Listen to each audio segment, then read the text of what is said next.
ঘটনাটো মানে কি এতিয়া আমি সকলোৱে ফেচবুক ইউজ কৰোঁ আৰু এতিয়া আমি ডেইলি বহুত পষ্টত আমি কেতিয়াবা লাইক কৰোঁ, কেতিয়াবা হাঁহা ৰিয়েক্ট কৰোঁ, কেতিয়াবা কেয়াৰ ৰিয়েক্ট কৰোঁ, তেনেকুৱা বহুত ধৰণৰ ৰিয়েকশ্যন থাকে আমি কৰোঁ। আৰু মই একচুৱেলি মই মানে গমেই পোৱা নাছিলোঁ যে তেখেতে এগৰাকী IAS অফিচাৰ বা DC বা কোনোবা। কমেণ্ট এটা আহিলে, মই অলপ ফানি পালোঁ, ফানি পাই পিনে মই এইটোত এটা হাঁহা ৰিয়েক্ট কৰি দিলোঁ।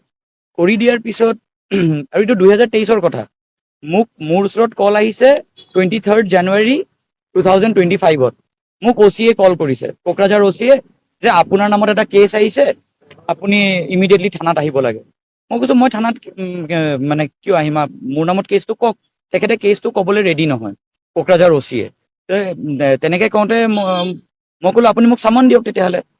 তেতিয়া মই গম পালোঁ যে মোৰ নামত এটা কেছ ৰেজিষ্টাৰ হৈছে। তাৰপিছত OC-য়ে কিন্তু ক'বলৈ ৰেডি নহয়। তাৰপিছতে মই মোৰ অধিবক্তাক ক'লো যে এনেকা মোৰ নামত এটা কেছ আহিছে, এনেকা কথা। তো তাৰপিছতে অধিবক্তাই OC-ৰ লগত কণ্টেক্ট কৰিব ট্ৰাই কৰিলে, OC-য়ে কেছৰ কথা একো নকয়। তাৰপিছত মোৰ আৰু এজন লয়াৰক মই ক'লো কোকৰাঝাৰ কোৰ্টৰ, তেখেতৰ নাম ডেংকু ব্ৰহ্ম। তেখেতে মোক সহায় কৰিলে আপোনাৰ চাৰ্টিফাই কপিটো ওলাবৰ কাৰণে। তেতিয়া মই গম পালোঁ যে মানে অনাৰেবল ডেপুটি কমিশ্যনাৰ মিছ বৰ্ণালী ডেকা মেডামে মই জাষ্ট এটা হাঁহা ৰিয়েক্ট কৰাৰ কাৰণে তেখেতে মোৰ ওপৰত এটা FIR দিছে। তো মই মানে আচৰিত পাইছোঁ মানে যে আজি মই এটা ৰিয়েকশ্যন দিয়াৰ কাৰণে মই আজি ঢেকীয়াজুলিৰ পৰা কোকৰাঝাৰ কোৰ্টত আহিবলগীয়া হ'ল, মই বেইল ফাইল কৰিবলগীয়া হ'ল। তো মানে নিজকে বহুত এটা বহুত কিবা লাগিছে যে আজি DC এগৰাকীৰ কিমান কাম থাকিব পাৰে। একচুৱেলি মই গম পোৱা নাছিলোঁ যে মই এজন DC বা IAS অফিচাৰৰ কমেণ্টত এনেকুৱা ৰিয়েক্ট কৰি আছিলোঁ বা কিবা কৰি আছিলোঁ। তো মই বহুত দুখ পাইছোঁ মানে বস্তুটোত, যে আজি মানে এগৰাকী DC হৈ পিনে তেখেতে যে মোৰ নিচিনা এজন নৰ্মেল মানুহৰ মানে ওপৰত যে এনেকুৱা এটা হেৰেচমেণ্ট কৰিলে যে মোক, এটা জাষ্ট ফৰ এ ৰিয়েকশ্যন।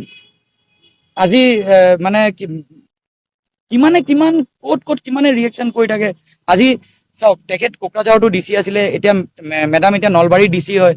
আজি এজন DCৰ ওচৰতো চবে ভাল কথা লৈ পেলাই নাযায়, কিমান অভিযোগ লৈ পেলাই যায়। তাৰমানে এতিয়া যদি কাইলৈ যদি তেখেতৰ ওচৰত কিমানে যদি বেয়া অভিযোগ লৈ পেলাই যায় বা কিবা লৈ পেলাই যায়, তেখেতে তেতিয়াহ'লে নৰ্মেল মানে আজি যদি মোৰ নিচিনা এজন নৰ্মেল পাব্লিকৰ লগত যদি এনেকুৱা কৰিছে, তো বেলেগ নৰ্মেল পাব্লিকৰ লগতো চাগে তেখেতে আৰু কিবা কিবি কৰি পেলাব পাৰে।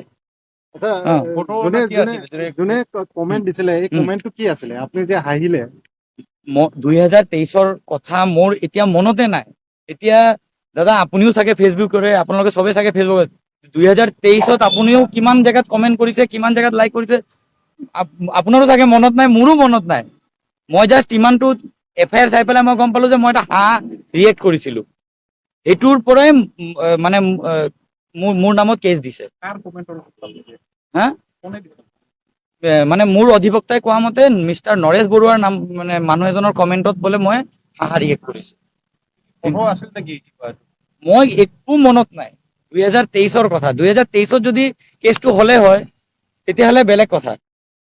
2023ত আৰু মই কমেণ্ট কৰাই নাই, কমেণ্টটো মই কৰা নাই। মই জাষ্ট বেলেগ এজনৰ কমেণ্টত মই ইমজি এটা দিছোঁ, আৰু ইমজিও মই দিয়া নাই। মই জাষ্ট কমেণ্টটোত এই যে লাইক অপশ্যনত যে এটা আপোনাৰ আজিকালি যে ওলাই যে হাঁহা ৰিয়েক্ট, সেইটোৱে কৰিছোঁ।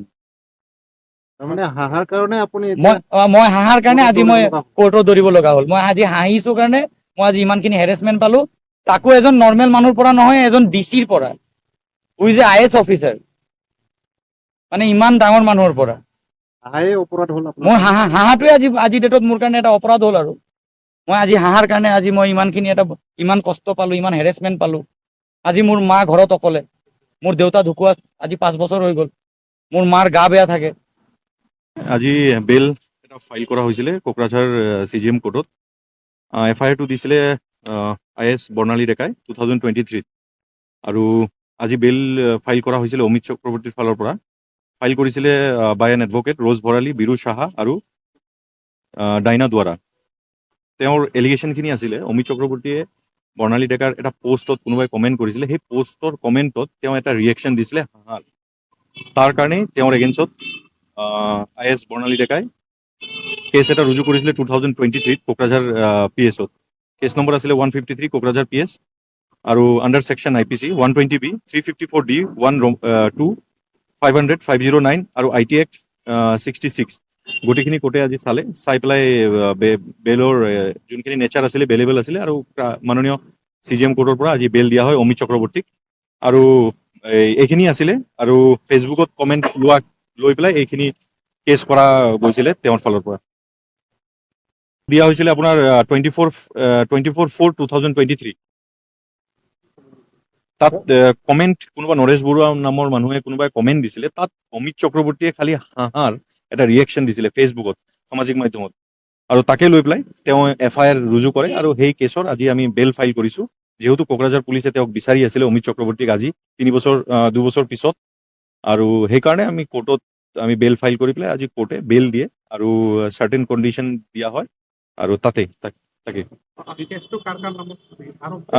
কেছটো আপোনাৰ 3জন একিউজড আছিলে নৰেশ বৰুৱা অমিত চক্ৰৱৰ্তী আৰু আব্দুল চুদ্দৰ চৌধুৰী 3জনৰ নামত আছিলে তাৰে আজি অমিত চক্ৰৱৰ্তীৰ নামত কেছ ফেচবুক কমেণ্টছৰ ওপৰত হয় ফেচবুক কমেণ্ট কোনোবাই বেলেগে দিছিলে ফেচবুক কমেণ্ট মোৰ যোনজন যাৰ কাৰণে মই বেল ফাইল কৰিলোঁ অমিত চক্ৰৱৰ্তী তেওঁ খালি ফেচবুকত ৰিয়েকশ্যন এটা দিছিলে হাঁহিৰ তেওঁ কোনো ধৰণৰ কমেণ্ট দিয়া নাছিলে খালি হাঁহিৰ এটা ৰিয়েকশ্যন দিছিলে আৰু এই নৰেশ বৰুৱাৰ কমেণ্টত তাকে লৈ পেলাই কেছ ৰুজু হয় আৰু আজি বেল ফাইল কৰা হ'ল স্মাইলিং হাঁহাৰ কাৰণে দিছে হাঁহিৰ যোনটো আমাৰ ইমজি থাকে তাত ফেচবুকত সেইটো দিয়াৰ কাৰণে কেছ ৰুজু হয় বৰ্ণালী ডেকা DC আছিলে কোকৰাঝাৰৰ হয় তেতিয়া তেওঁ DC আছিলে বুলি গম পালোঁ এই কোকৰাঝাৰৰ তেতিয়াই কেছটো ৰুজু কৰা হৈছিলে